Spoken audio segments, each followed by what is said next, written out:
The story of Joseph and his coat of many colors. After Jacob came back to the land of Canaan with his 11 sons, another son was born to him, the second child of his wife Rachel, whom Jacob loved so well. But soon after the baby came, his mother Rachel died, and Jacob was filled with sorrow. Even to this day you can see the place where Rachel was buried, on the road between Jerusalem and Bethlehem. Jacob named the child whom Rachel left Benjamin. And now Jacob had 12 sons. Most of them were grown-up men. But Joseph was a boy 17 years old, and his brother Benjamin was almost a baby. Of all his children, Jacob loved Joseph the best, because he was Rachel's child, because he was so much younger than most of his brothers, and because he was good and faithful and thoughtful. Jacob gave to Joseph a robe or coat of bright colors, made somewhat like a long cloak with wide sleeves. This was a special mark of Jacob's favor to Joseph, and it made his older brothers envious of him.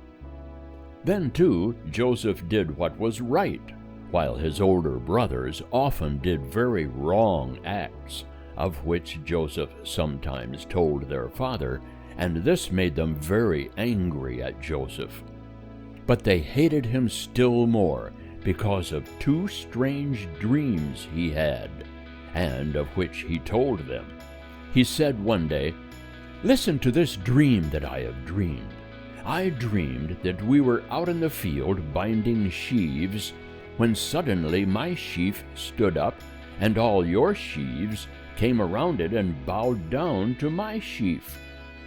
And they said scornfully, "Do you suppose that the dream means that you will sometime rule over us, and that we shall bow down to you?" Then, a few days after, Joseph said, "I have dreamed again. This time I saw in my dream the sun and the moon and 11 stars all come and bow to me." And his father said to him, "I do not like you to dream such dreams. Shall I and your mother and your brothers come and bow down before you as if you were a king?" His brothers hated Joseph and would not speak kindly to him, but his father thought much of what Joseph had said. At one time, Joseph's 10 brothers were taking care of the flock in the fields near Shechem, which was nearly 50 miles from Hebron, where Jacob's tents were spread. And Jacob wished to send a message to his sons, and he called Joseph and said to him, "Your brothers are near Shechem with the flock. I wish that you would go to them and take a message, and find if they are well, and if the flocks are doing well, and bring me word from them." That was quite an errand for a boy to go alone over the country and find his way for 50 miles, and then walk home again. But Joseph was a boy who could take care of himself and could be trusted, so he went forth on his journey, walking northward over the mountains, past Bethlehem and Jerusalem and Bethel, though we are not sure those cities were then built, except Jerusalem, which was already a strong city. When Joseph reached Shechem, he could not find his brothers, for they had taken their flocks to another place. A man met Joseph wandering in the field and asked him, "Whom are you seeking?" Joseph said, "I am looking for my brothers, the sons of Jacob. Can you tell me where I will find them?" And the man said, "They are at Dothan, for I heard them say that they were going there." Then Joseph walked over the hills to Dothan, which was 15 miles further. And his brothers saw him afar off coming toward them. They knew him by his bright garment, and one said to another, "Look, that dreamer is coming. Come, let us kill him, and throw his body into a pit, and tell his father that some wild beast has eaten him, and then we will see what becomes of his dreams." One of his brothers, whose name was Reuben, felt more kindly toward Joseph than the others. He said, "Let us not kill him, but let us throw him into this pit in the wilderness, and leave him there to die." But Reuben intended, after they had gone away, to lift Joseph out of the pit and take him home to his father. The brothers did as Reuben told them. They threw Joseph into the pit, which was empty. He cried and begged them to save him, but they would not.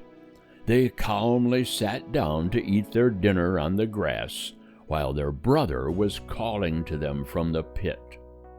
After the dinner, Reuben chanced to go to another part of the field, so that he was not at hand when a company of men passed by with their camels, going from Gilead on the east of the river Jordan to Egypt, to sell spices and fragrant gum from trees to the Egyptians. Then Judah, another of Joseph's brothers, said, "What good will it do us to kill our brother? Would it not be better for us to sell him to these men and let them carry him away? After all, he is our brother, and we would better not kill him." His brothers agreed with him, so they stopped the men who were passing, and drew up Joseph from the pit, and for 20 pieces of silver they sold Joseph to these men, and they took him away with them down to Egypt. After a while Reuben came to the pit where they had left Joseph, and looked into it, but Joseph was not there. Then Reuben was in great trouble, and he came back to his brothers, saying, "The boy is not there. What shall I do?" Then his brothers told Reuben what they had done, and they all agreed together to deceive their father. They killed one of the goats, and dipped Joseph's coat in its blood, and they brought it to their father, and they said to him, "We found this coat out in the wilderness. Look at it, father, and tell us if you think it was the coat of your son." And Jacob knew it at once. He said, "It is my son's coat. Some wild beast has eaten him. There is no doubt that Joseph has been torn in pieces." And Jacob's heart was broken over the loss of Joseph, all the more because he had sent Joseph alone on the journey through the wilderness. They tried to comfort him, but he would not be comforted. He said, "I will go down to the grave mourning for my poor lost son." So the old man sorrowed for his son Joseph. And all the time his wicked brothers knew that Joseph was not dead, but they would not tell their father the dreadful deed they had done to their brother in selling him as a slave.